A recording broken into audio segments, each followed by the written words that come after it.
Agad. May tatanong ako sa'yo. Okay.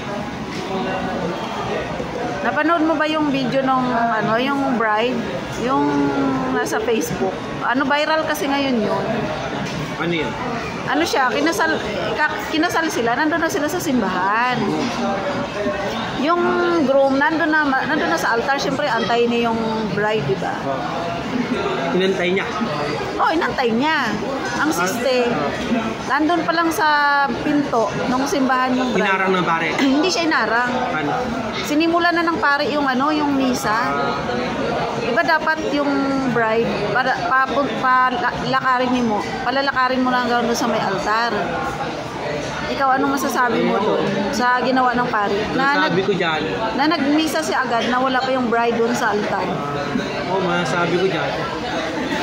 Okay lang naman yun kasi hindi ko naman experience ko kasal eh. Mahalay ko sa ganyan. Pero sa pelikula, dahil sa nakapanood ko, naglalakad ng altar hanggang dun sa malapit na sa ano, dun sa may puwan ng pare, di ba? Unang-una maglalakad yung babae. Oo. Saan tayo, babae ba unang maglalakad? Lalaki. Hindi ko alam eh. Lalaki una, mag-aantay yung lalaki dun sa may altar. Oo. Suling-uli yung babae. Oo. Siyempre, antay. Sa pelikula, oo. dapat, kung sakali, dapat ganun. Anong masasabi mo doon sa ginawa ng pare na hindi niya man lang pinarating mo na yung... Unique yung ginawa niya, kakaiba. Parang gusto sumikat ni Father, ano kaya? Para mag-viral. Ewan na, baka ginawa niya, sinadya niya yun. Para maiba naman, kasi siguro nagsasawa na siya. Iibay naman niya yung rules eh. Diba? Kalimitan kasi, nauna lalaki, mag-aantay yung pare doon sa altar, di ba? Oo. Ang ginawa niya, kakaiba, inunahan niya na. Doon na siya mismo, doon na siya mismo, sa labas. Oo. Hindi. Yung bride naglalakad pa lang papunta doon sa altar. Nagmisa na si Father, dapat mali yun. Misa na agad. Dapat muna, pinalakad muna yung di ba dahan-dahan maglalakad yung bride papunta doon sa altar, di ba? Kaya habang naglalakad yung bride, nagmisa ni pare. Oo. Buntis pa naman yung babae. Baka yung pare. Ngayon, may mayroon silang dahilan. Ano? Ang dahilan nung simbahan ay hindi raw sumunod sa oras yung yung kakasal. Oo, kasi parang may susunod atang may susunod na late na ngayon. Oo, patay. Oo. Thank you.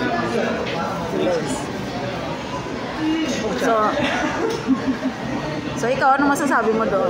Okay ba yung ginawa ng pare o mali siya? Hindi, kung sa rules, mali yun. Kasi yung rules dapat is tapusin mo muna maglakad doon. Sa rules yun. Pero kung dapat, mali yun. Ikaw, kuya, ano masasabi mo? Dalawang nga sa bauna. Napanood mo ba yung viral na pare? Yung naging sa kasal? Ako yan, napanood mo yan? Viral ba yun? Kinasal ka na ba? May asawa ka na? Kinasal ka na? Hindi ba? Hindi pa. Viral ba yun? Nag-viral ba talaga? Oo. Napanood mo yun? Yung kinasal na yung naglalakad na yung bride, tapos nagsasalita na yung pare, wala pa sa altar yung hindi mo napanood. Panoorin mo. Busy sila sa trabaho.